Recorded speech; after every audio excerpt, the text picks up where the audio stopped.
पाकिस्तान की तारीख का दूसरा बड़ा करंट अकाउंट डेफिसिट छोड़ के गए हैं। बहुत कम लेवल पे मुझे रिज़र्व छोड़ के गए, लेकिन अल्लाह ताला की मेहरबानी से चीन ने हमको 2.4 बिलियन डॉलर्स दिए, दूसरी री रोल्स हुए हैं, तो हमारे अब रिज़र्व्स इंशाअल्लाह ताला बिल्डअप होना शुरू हो जाएंगे। IMF से बात हो जाएगी तो मज़ीद बिल्डअप होना शुरू हो जाएंगे। IMF के बारे में मैं कहता चलूँ कि मुझे अल्लाह ताला की ज़ात से उम्मीद है कि जल्द ही इंशाअल्लाह ताला ये मामला हो जाएगा। जो मैं आपसे गुजारिश कर रहा था कि चैलेंजिंग इन्वायरमेंट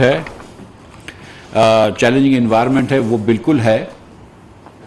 थोड़ा सा तो एक बादल ढले हैं। घी और तेल की जो कीमतें इंटरनेशनली एक रिकॉर्ड पे आ गई थी, $1700 पर टन पे पहुंच गई थी, वो अब गिर के वापस $1000 टन पे आ गई हैं। तो हम उम्मीद करते हैं कि बहुत जल्द 100 और 150 रुपये घी जो है वो सस्ता हो जाएगा और इंशाल्लाह 350, 350, 450 रुपये किलो घी मिलना शुरू हो जाएगा। आटा और चीनी तो हुकूमत वैसे भी यूटिलिटी रिसोर्स कॉरपोरेशन से तो सस्ता बेच ही रही है, 40 रुपये किलो आटा और 70 रुपये किलो चीनी, लेकिन हम समझते हैं कि थोड़ा सा आटे के अंदर भी कीमतों में कमी आएगी क्योंकि दुनिया भर में वीट की प्राइसेस की कमी आई है। इसीलिए हमने आज ECC के अंदर वीट का एक टेंडर जो है उसको स्क्रैप किया है, फिर से री टेंडर करेंगे क्योंकि हम समझते हैं कि गंदम की कीमत जो है वो दुनिया भर में अब जो गिरी है उससे भी पाकिस्तान में फ़ायदा होगा और आटे की कीमतें मज़ीद कम होंगी इंशाअल्लाह। तो चीज़ें बेहतर हो रही हैं। जितना जितना अरसा इमरान खान की हुकूमत दूर हो जाएगी, 2-3 महीने दूर हो गई है, जितना अरसा निकलेगा इतनी बेहतरी आना शुरू हो जाएगी क्योंकि जितना अरसा निकलेगा इतना इनकी नाअहली का असर जो है वो हुकूमत पे कम से कम रहेगा। लेकिन बहरहाल एक संगीन नाअहली थी 4 साल की, जिसमें अगर आप इजाज़त दें तो मैं बिजली से शुरू करता हूँ कि 1 करोड़ पावर प्रोजेक्ट था कि जो कि साल के शुरू में शुरू हो जाना चाहिए था, वो अब जाके शुरू हुआ है और इसकी डेट होने की वजह से हमको लोड शेडिंग का सामना करना पड़ा। साथ साथ एक जो हवेली बादर था 2 जिसको कहते हैं, या त्रिमू के अंदर हमने एक पावर प्लांट लगाया जिसकी 2018 में मशीन्स आ गई थी और सीरियसली 2019 तक चल जाना चाहिए था, वो अभी तक नहीं ऑन हुआ है और अब हम जाके ऑन कर रहे हैं। और जब हम वो ऑन करेंगे तो उसके बाद उससे पावर आएगा। तो अगर आज लोड शेडिंग हो रही है तो उसकी एक वजह यह भी है कि PTI ने कोई भी वो नामुकम्मल मंसूबे जो मुस्लिम लीग छोड़ के गई थी, तेज़ी से जो मुकम्मल हो रहे थे उनको रुकवा दिया और कोई भी मंसूबा मुकम्मल नहीं किया, जिसकी वजह से यहाँ पे लोड शेडिंग हुई है। ये जो क्लेम करते हैं एकदम सफ़ेद झूठ है कि पाकिस्तान में कैपेसिटी ज़्यादा है। 3-4 दिन पहले पाकिस्तान में बारिशें आने से पहले, पंजाब में और कराची में बारिशें आने से पहले 30,000 मेगावाट से ज़्यादा तजावुज़ कर गई थी कैपेसिटी, जबकि पूरे पाकिस्तान की डिमांड तजावुज़ कर गई थी 30,000 मेगावाट से ज़्यादा। अगर पूरे पाकिस्तान की कैपेसिटी भी डाल दें तो वो 23-24,000, 25,000 मेगावाट से नहीं बना सकती, तो अभी भी शॉर्टफॉल है। और जब हम आए थे तो उस वक्त 7,500 मेगावाट जो था उसका शॉर्टफॉल था और 7,500 मेगावाट का वो प्लांट्स बंद रखे हुए थे, जिसमें 5,000 मेगावाट प्लांट इसलिए बंद थे कि उधर गैस नहीं थी या बिजली नहीं थी, या फ्यूल नहीं था, ईंधन नहीं थी, और 2,500 मेगावाट इसलिए बंद था कि उसमें मरम्मत नहीं थी। ये हमने फिल फॉर उसकी मरम्मत कराई, जो 2,500 मेगावाट नहीं थे, और जो मेगावाट्स और जो 5,000 मेगावाट ईंधन की वजह से कम थे उनको भी हमने ऑन करवाया ईंधन मंगवा के। और जो ईंधन की इस वक्त हमको मुश्किलात हो रही हैं LNG ख़रीदने में, हमने 10 LNG की विंडोज़ के ऊपर हमने वो टेंडर करवाए थे, हमको एक भी रिस्पांस नहीं आया। और उसकी वजह यह है कि आजकल मार्केट इतनी सख्त हो गई कि कोई रिस्पांस नहीं देता। और अगर PTI की हुकूमत काश PTI की हुकूमत ये सौदे कर चुकी होती, जबकि $4 की मिल रही थी, तो आज पाकिस्तान में ये बहरान नहीं आता जो कि अच्छी समझदार होशियार हुकूमतों ने किया है, कामयाब हुकूमतों ने किया है। लेकिन इस नाअहल हुकूमत ने सिर्फ हमको पकड़ा, जो हम 10% या 13% में सौदे करके गए, हमको जेलों में डाला। जिन सौदे की वजह से आज पाकिस्तान चल रहा है, जिसमें पाकिस्तान में बिजली है, जो सौदे मियाँ नवाज शरीफ के ज़माने में शायद अब्बासी ने किए, जिन सौदों की वजह से आज पाकिस्तान चल रहा है, उन सौदों की बुनियाद पे हमें जेल में डाला और फिर ख़ुद जो है वो $36 की स्पॉट पे ख़रीदते रहे। आज वो भी नहीं मिल रही, मगर इसके बावजूद भी अल्लाह की मेहरबानी से जितनी पिछले साल PTI ने बिजली बनाई थी, हम उससे 4-4, 5-5 हज़ार मेगावाट रोज़ ज़्यादा बना रहे हैं, क्योंकि हम एफिशिएंटली बना रहे हैं। कोई, जब से हम 3 महीने से आए, कोई एक आवाज़ नहीं आई है अल्लाह की मेहरबानी से कि कहीं एक जगह पे भी मेरिट ऑर्डर को वायलेट किया हो, नहीं किया है। ये रोज़ मेरिट ऑर्डर को वायलेट करते थे, महंगा प्लांट चलाते थे, सस्ता बंद करते थे। हमने ऐसा कुछ नहीं किया। हम कोयला भी मंगवा रहे हैं, अफगानिस्तान से भी कोयला आ रहा है और दीगर जगहों से, साउथ अफ्रीका से, इंडोनेशिया से, ऑस्ट्रेलिया से कोयला आ रहा है। हम फर्नेस ऑयल भी मंगवा रहे हैं, वो भी आ रहा है। हम जहाँ पे हमको गैस LNG मिलती है, जो एग्जिस्टिंग सौदे हैं वो भी ले रहे हैं और नए सौदे की कोशिश कर रहे हैं, वो भी हो रहा है। और पाकिस्तान के अंदर इस वक्त वो बिजली बन रही है जो पाकिस्तान में कभी भी किसी गर्मी में नहीं बनी, इतनी ज़्यादा बिजली बना रहे हैं। लेकिन जाहिर है कि डिमांड ज़्यादा है, क्योंकि हम पूरी और इसलिए पूरी नहीं कर पा रहे कि कैपेसिटी कम है। अगर PTI ने कैपेसिटी पे कुछ काम किया होता और नए नए प्लांट्स नहीं लगाए होते, लेकिन वही प्लांट्स मुकम्मल कर लिए होते जो हमने लगा के गए थे, जिसके हमने इब्तिदा कर दी थी या काम कर रहे थे, तो आज ये मसला नहीं होता। कल इंशाअल्लाह ताला, कल आने वाली कल या अगले 2 दिनों के अंदर एक न्यूक्लियर प्लांट कराची में और चल जाएगा 1100 मेगावाट का, तो उससे इंशाअल्लाह रिलीफ मिलेगा। और आप देखेंगे कि आहिस्ते आहिस्ते लोड शेडिंग के अंदर अगले 2-3 दिनों में, 15 दिन से रिलीफ आता रहेगा। ये मैं इसके साथ साथ ये भी बताता रहूं कि प्राइम मिनिस्टर साहब ने एक सोलर बिजली पे भी इनिशिएटिव लिया है और उसकी भी आज आपको तफसील से बात बताई जाएगी। बात जो पॉलिसी सोलर की बना रहे हैं, जिसके तहत मेरे ख्याल से 6000 मेगावाट नया सोलर पाकिस्तान में लगाया जाएगा, जिससे कि कॉस्ट भी कम होगी और थोड़ी कैपेसिटी भी बढ़ जाएगी। और साथ साथ मैं ख़ास तौर पर ये बात भी बताना चाह रहा हूँ कि जो पंजाब हुकूमत बिजली के ऊपर सब्सिडी दे रही है, वो पंजाब हुकूमत के पैसों से दे रही है, वो वफाक के पैसे नहीं हैं। पंजाब हुकूमत ने इसको बजट किया हुआ है और वो 100 यूनिट्स को सब्सिडाइज करेगी जो कि प्रोटेक्टेड हैं, यानी कि गरीब लोग जो सारा साल 100 यूनिट से ज़्यादा कभी भी नहीं लेते, जिनके घर में एक पंखा एक बत्ती वगैरह लगा होता है, उनकी बिजली के बिल उठाएगी। तो जिससे मैं समझता हूँ कि गरीब के आंसू पहुँचे जाएंगे। मैं ये जानता हूँ कि ये वक्त इस वक्त महंगाई है, लेकिन महंगाई हमको लाना ज़रूरी था, पेट्रोल की कीमत बढ़ाना ज़रूरी था, हमको गैस की डीज़ल की कीमत बढ़ानी ज़रूरी थी, क्योंकि खान साहब जिस नहज पे लेकर आ गए थे, मुल्क दिवालिये की तरफ चला गया था।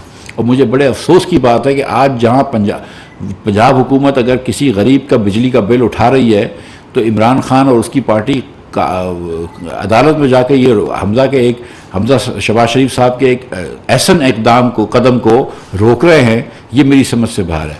क्या पंजाब की आवाम इमरान खान को अच्छा मानेगी अगर उनके बिजली के बिल पंजाब की हुकूमत की जिम्मेदारी जो लेना चाह रही है पंजाब की हुकूमत, उससे रोक दिया जाए पंजाब हुकूमत को? क्या पंजाब की आवाम खुश होगी इस बात पे कि PTI ने कोर्ट कचहरी का इस्तेमाल करके एक अच्छा कदम जो पंजाब हुकूमत ले रही थी उसको रुकवाया? क्या ये अच्छी बात है कि हम गरीब तरीन लोगों को अगर थोड़ा सी मदद दे देते हैं, 600-800 हज़ार रुपये 2000 रुपये महीने की उनके बिजली के बिल की मद में, क्योंकि इस वक्त यहाँ पे इतने सारे बिल ज़्यादा हैं, आदमी क्या करे? अगर ये कर रहा है पंजाब हुकूमत, तो क्या पंजाब हुकूमत को इसमें इनकरेज करना चाहिए या पंजाब हुकूमत के हाथ बांधने चाहिए कि अदालतों में जाना चाहिए इसके खिलाफ? ये बड़े अफसोस की बात है। बिजली का बिल उनके लिए भर रही है तो इमरान खान की पार्टी जो है उसके सामने खड़ी हो गई, बड़ी अफसोस की बात है। और फिर उसके बाद ये जो झूठी बातें शुरू कर दी है कि पता नहीं कितनी बिजली की कीमत में इजाफा हो गया, बिजली की कीमत में इजाफा हो गया, तो जो आज आपको बिल मिलेगा उस बिजली की कीमत वही है जो पिछले महीने थी, उससे पिछले महीने थी। मतलब ये कैसी बातें कर रहे हैं? तो ये बात नहीं करनी चाहिए। लेकिन अगर एक झूठ बोलते हो तो उसका आप मुकाबला करें या उसका सामना करें। तो सिर्फ पूरी जमात जो PTI है वो सिर्फ झूठ के ऊपर खड़ी है। एक झूठ इनका है कि रशिया से ऑयल ले लेते तो सस्ता मिल जाता।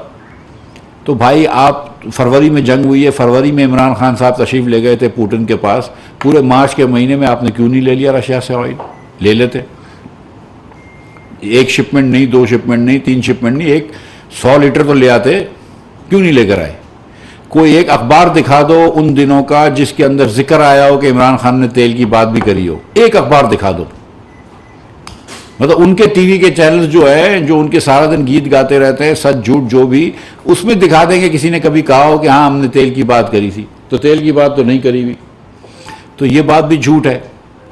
उसके बाद फिर ये कहते हैं कि लंगर खाने बंद हो गए। खुदा न खास्ता देखें, हमारा जो फोकस है वो बिल्कुल कारखाने चलाने पे, बिजली के कारखाने भी और दीगर कारखाने भी, लेकिन लंगर खाने बंद नहीं हुए। ये क्यों ऐसी झूठ बात कहते हैं? किसी गरीब को खाने से क्यों मिसगाइड करते हैं? सच्ची बात यह है कि हुकूमत पाकिस्तान ने कभी भी लंगर खाने के ऊपर पैसे नहीं दिए। इमरान खान ने इस पर एक पैसा खर्च नहीं किया। ये सैलानी वेलफेयर ट्रस्ट वाले और अल्लामा बशीर फारूकी दामद बरकातहू आलिया और उनके रफ़क़ाए कार जो है वो चलाते हैं सैलानी वेलफेयर। वो उन्होंने उनके पैसों से जो चंदा जमा करते हैं आवाम के पैसों से, उनके पैसों से सैलानी वेलफेयर ने हमेशा लंगर खाने में खाना दिया है। वो तब भी दे रही थी और अब भी दे रही है। तो ये बात झूठ करना ये अच्छी बात नहीं है। इसी तरह झूठ कह रहे हैं कि कामयाब जवान का प्रोग्राम जो है, दीगर हमारे कुछ लोन्स के प्रोग्राम जो है हमने रुकवा दिए हैं। तो हमने अभी भी मैं उस प्रोग्राम्स की मीटिंग करते हुए आ रहा हूँ, हमने कोई प्रोग्राम नहीं ख़त्म किए, वो प्रोग्राम चल रहे हैं, लेकिन उन प्रोग्राम को मैं बिल्कुल रीशेप कर रहा हूँ। 2.5 करोड़ रुपए के लोन दे रहे थे 3-3, 4-4% के अंदर, वो भी ख़ास तौर पे मनपसंद लोगों को, वो एक्सेप्टेबल नहीं है। और उसके बाद बैंकों को जो है वो काइबोर प्लस 4 19% जो है वो सूद दे रहे थे। बैंकों को इतना ज़्यादा मुनाफा मिल रहा था, उसमें से 15% हुकूमत उठा रही थी। तो ये तो सिर्फ बैंकों के लिए स्कीम थी और अपने मनपसंद लोगों के लिए स्कीम थी। तो वो स्कीम ज़रूर रहेगी, लेकिन हकदार को हक उसका मिलेगा, गरीब लोगों को मिलेगा। 10 लाख 15 लाख लोग, 20 लाख 25 लाख लोगों तक का लोन मिलेगा। ये 2.5 करोड़ रुपए के लोन जो है वो 4-4% पे, जिसपे हुकूमत 15% नुकसान करे और बैंक को 19% मिले, ये हम नहीं करेंगे। और ये हम बिल्कुल नहीं करेंगे। तो ये बातें मुझे आपके सामने रखनी थी। एक मरतबा फिर मैं आपसे ये गुजारिश कर दूं कि हुकूमत अल्लाह की मेहरबानी से एकदम पाकिस्तान की मईशत को स्टेबिलिटी पे ले आई है। पावर जनरेशन का अच्छा काम हो रहा है। जो पावर जनरेशन को पैसे दरकार थे, और जितने, मैं ये भी गुजारिश करूं कि जितने अप्रैल मई और जून में पावर डिवीजन को हमने पैसे दिए हैं, इतने शौकत भाई ने किसी भी 3 महीनों में नहीं दिए। बहुत शुक्रिया।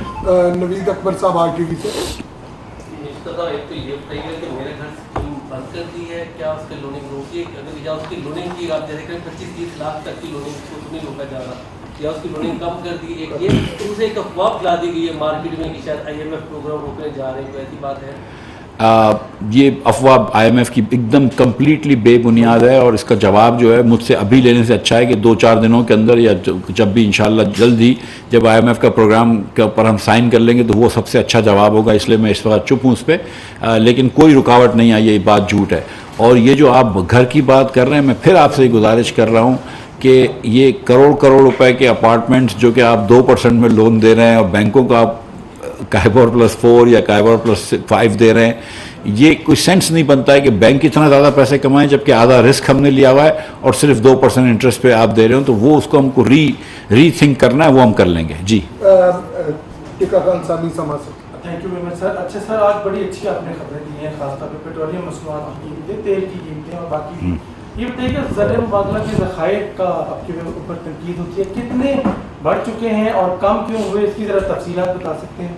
और दूसरा सर, घी और ऑयल यानी पेट्रोल की कीमतें कब तक आवाम के इस पर असरात होंगे, यानी कब तक आवाम जी? घी की कीमतें इंटरनेशनल मार्केट में गिर चुकी हैं। मैं समझता हूँ कि 1 हफ्ते के अंदर या उससे भी कम के अंदर ये आप देखिएगा कि यहाँ पे जो है वो 350-400 रुपये तक का घी हो जाएगा, मेरा ख्याल है। तो ये घी के अंदर, उसी तरह गंदम की कीमत भी गिर गई है, तो आप देखेंगे इंशाल्लाह आटा भी जो है वो थोड़ा सा और सस्ता हो जाएगा। और दीगर चीज़ों की, खाद की कीमत भी कम हो गई है इंटरनेशनली। जो हम फ्रांस चाइना से खाद ले रहे थे, जो हम ले रहे थे, उससे अब हमको $100 सस्ती मिल रही है। तो वो चीज़ें होंगी। मुझे एग्जैक्टली याद नहीं है कि क्या ज़खायर हैं। वो जुम्मे का फॉरेन एक्सचेंज के ज़खायर जुम्मे को निकलता है, अगले जुमेरात को प्रिंट होता है। I think 10 point some billion के थे, जिस पे हम आए थे, वो भी वहीं पे आए थे। हमारी कोशिश है कि इंपोर्ट को हम कम करें। इंपोर्ट थोड़ा सा कम हो चुका है। नॉन एनर्जी का इंपोर्ट कम नहीं हो रहा है, लेकिन जो खुशाइन बात मैंने आपके सामने रखी थी अभी, वो ये थी कि एनर्जी की प्राइसेस भी कम हुई हैं 10-12%। तो एनर्जी का इंपोर्ट इसलिए भी कम होगा। और इस महीने की जून की रिक्वायरमेंट थोड़ी ज़्यादा थी, क्योंकि उस वक्त प्राइसेस कम थी, तो होर्डिंग भी हो रही थी। जुलाई के अंदर जो मैंने देखा है कि एनर्जी की रिक्वायरमेंट कम है, तो जुलाई के अंदर हम समझ रहे हैं कि इंपोर्ट बिल भी कम आएगा, और मेरे ख्याल से करंट अकाउंट डेफिसिट भी बहुत कम आएगा। लास्ट क्वेश्चन जी बेटा। अभी एक तनकीद सामने आ रही है PTI की जानिब से कि सिगरेट की कीमतों के हवाले से बताया गया था, लेकिन जो बड़ी सिगरेट की कंपनीज हैं उनके बारे में खबर आ रही है कि हुकूमत ने जो है वो उनको रिलीज किया है। इस बात में कितनी सदाकत है? और दूसरी बात, ऑर्डर ले लिया था एक कोर्ट से, जिसके और फिर इदारा स्टे ऑर्डर हटवा नहीं रहा था, जिसके तहत उनको ट्रैक एंड ट्रेस नहीं करते थे, लेकिन जो कंपनियां टैक्स दे रही थी, इंटरनेशनल कंपनी, उनको ट्रैक एंड ट्रेस करते हैं। तो अब हमने वो स्टे ऑर्डर हटाया, हम इनको भी ट्रैक एंड ट्रेस करेंगे। और जब ट्रैक एंड ट्रेस सारे पाकिस्तान की कंपनियों पर लग जाएगा कि चोरी ना कर सके कोई, तो फिर इंशाल्लाह ताला टैक्स भी